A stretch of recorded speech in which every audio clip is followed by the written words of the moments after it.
ഞാൻ കേട്ടിട്ടുണ്ട് പണ്ട് ഇവിടെ രാജഭരണമായിരുന്നെന്ന്.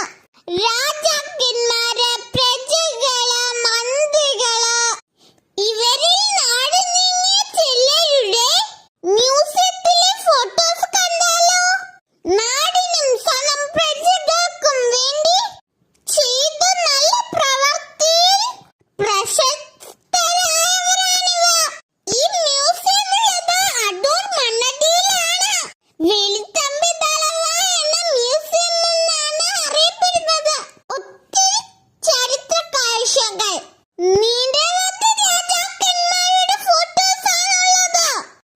ഇതിൽ ഉത്തരംതിരുനാൾ മഹാരാജാവിന്റെ കാലത്താണ് നമ്മുടെ പുനലൂരിലുള്ള തൂക്കുപാലം നിർമ്മിക്കപ്പെട്ടത്. തിരുവിതാംകൂറിലെ തന്നെ ആദ്യത്തെ കയർ ഫാക്ടറി നിർമ്മിച്ചതും ഉത്തരംതിരുനാൾ മഹാരാജാവിന്റെ കാലത്തായിരുന്നു. നിരവധി ജോലികൾ കൊണ്ട് അന്നത്തെ പ്രജകൾ സന്തോഷമായ ജീവിതമായിരുന്നു. ശ്രീ ചിത്രചിത്തിരനാൾ ബാലരാമവർമ്മ ഒരുപാട് പുരോഗമനപരമായ ഭരണപരിഷ്കാരങ്ങൾ കൊണ്ട് തന്നെ മുൻപന്തിയിലായിരുന്നു. കവടിയാർ കൊട്ടാരമായിരുന്നു ശ്രീ ചിത്രതിരുനാൾ ബാലരാമ വർമ്മയുടെ ഔദ്യോഗിക വസതി.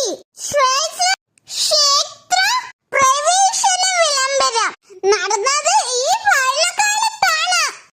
കൊച്ചു കൊച്ചു നാട്ടുരാജ്യങ്ങളായിരുന്നു അന്ന്.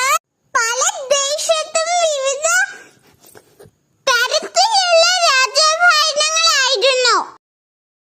ചരിത്രരേഖകളിൽ ഇത് മാത്രമല്ല കേട്ടോ കൂട്ടുകാരെ.